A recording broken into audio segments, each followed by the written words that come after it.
నమస్తే welcome to our channel నేను మీ శాలిని బంగారం ధర అమాంతంగా పెరిగిపోతుంది ఇప్పుడు తులం బంగారం 1,00,000 దాటే అవకాశం కూడా ఉంది ఇటు పరిస్థితి చూస్తుంటే పేదవాళ్ళు ఎలా కొనాలనో అర్థం కావట్లేదు పెళ్లిల సీజన్ తొందరగా వస్తుంది సో ఈ లోపు కొనే వాళ్ళ పరిస్థితి ఏంటో అసలు ఎవరికి అర్థం కాకుండా ఉంది అయితే దీని మీద పూర్తిగా విశ్లేషించడానికి మనతో పాటు స్టూడియోలో ఉన్నారు senior journalist doctor Kanakadurga Vadlamani గారు ఉన్నారు వారిని కొన్ని విషయాలు మనం తెలుసుకుందాం నమస్కారం మేడం మేడం బంగారం చూసుకుంటే ఇప్పుడు విపరీతంగా బంగారం పెరిగిపోతుంది కానీ మోసాలకి దిగుతున్నారు అసలు రాజేష్ గారి పరిస్థితి ఏంది మేడం అసలు ఇప్పుడు ఈ రాజేష్ అనే అతను ఎవరైతే ఉన్నారో ఇతను పల్నాడు జిల్లాకు చెందినవాడు పల్నాడులో ఈయన ఉంటాడు అక్కడ ఇతను మామూలుగా మిర్చి వ్యాపారం చేసుకునే వ్యక్తి అక్కడి నుంచి బాగా డబ్బులు సంపాదించి బంగారం వ్యాపారంలోకి దిగాడు సరే అది బాగానే ఉంది అంతవరకు దిగాక ఏం చేశాడు ఎక్కడైనా ప్రపంచంలో మీకు 100 గ్రాముల బంగారు బిస్కెట్ ఇప్పుడు 9 లక్షల మార్కెట్లో ఉంటే 6 లక్షలకి ఇస్తాను లేదు 7 లక్షలకి ఇస్తానంటే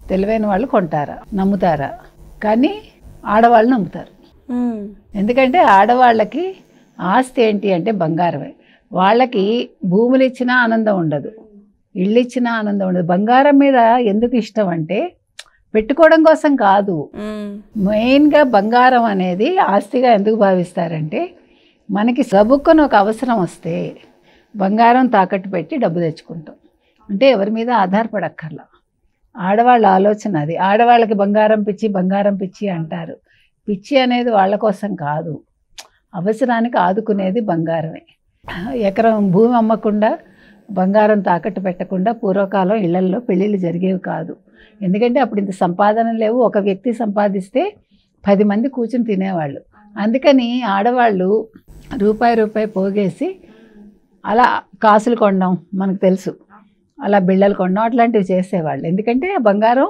అవసరానికి ఆదుకుంటుందని మీకు ఇంకో సంగతి తెలుసా భారతదేశంలో ఎంత బంగారం ఉండొచ్చు అనుకుంటున్నారు మీరు ఒక లెక్క ఏమైనా ఐడియా ఉందా చెప్పండి మేడం 21 నాటికి 21,000 టన్నులు భారతదేశంలో ఉండే బంగారం అది 22-23 నాటికి 24,000 నుంచి 25,000 వరకు టన్నులకి చేరింది ఇందులో ఈ మొత్తం బంగారంలో ఆడవాళ్ళ దగ్గర ఉండే బంగారం ఎంత తెలుసా మీకు 11%.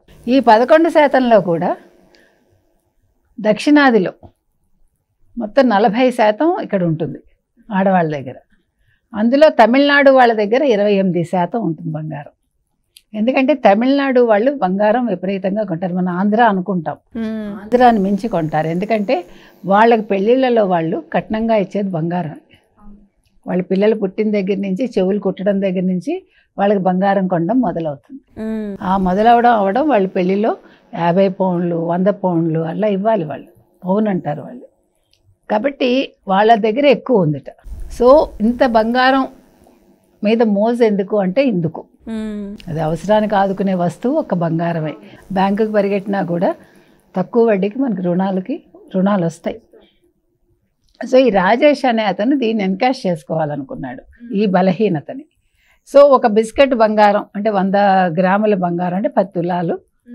6 లక్షలు అంటే ప్రజలు పరిగెట్టాక ఏం చెప్పాడు మీకు ఇప్పుడు ఈ 6 లక్షలకి 6 నెలల్లోపు మీకు ఈ 100 గ్రాముల బంగారం బిస్కెట్ ఇస్తాను మీకు ఒకవేళ 6 నెలల్లోపు ఇవ్వకపోతే 6% వడ్డీకి ఇస్తానన్నాడు 6% వడ్డీ ఇస్తానంటే ఎవడైనా నమ్ముతాడు అసలు బ్యాంకుల్లో ఇప్పుడు వడ్డీ రేట్లు చాలా తక్కువ అంటే తక్కువ ఉన్నాయి సరే మీరు బయట చేయబదులు తెచ్చుకున్నా 3% ఉంటుంది 6% మనకి ఎవడైనా ఇస్తాడా ఇవ్వలేడు కదా కాబట్టి మనుషులు అక్కడ ఆలోచించాలి ఇదే బలహీనత అంటే మనకి తొందరగా వచ్చేస్తాయి అంటే డబ్బులు మనం నమ్మేస్తాం దురాశ ఈ దురాశతో ఒక 100 కోట్ల దాకా అంటే పల్నాడులోని నర్సరావుపేట తర్వాత కారంచేడు ఇలా ఒక 4-5 ప్లేసెస్లో జనాలు ఎగబడి డబ్బులు కట్టేశాక ఏమైంది అతనికి ఫోన్ చేస్తే స్విచ్ ఆఫ్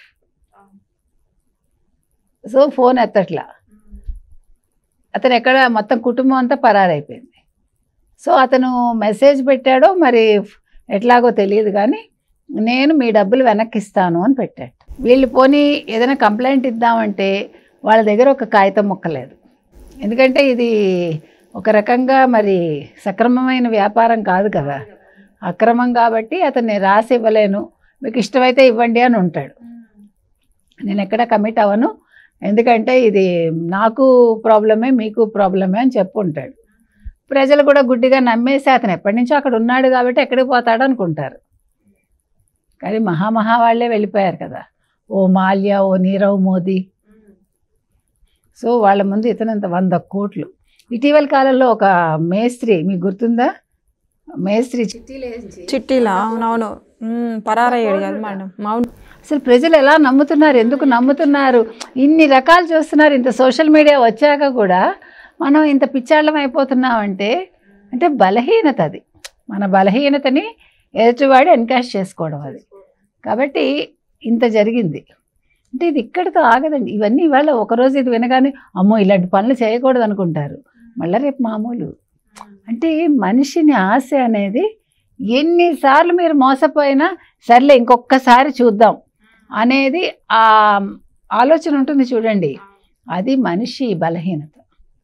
ఆ బలహీనత ఉన్నంతకాలం మన ఎవడో ఒకడు మోసం చేస్తూ ఉంటాడు.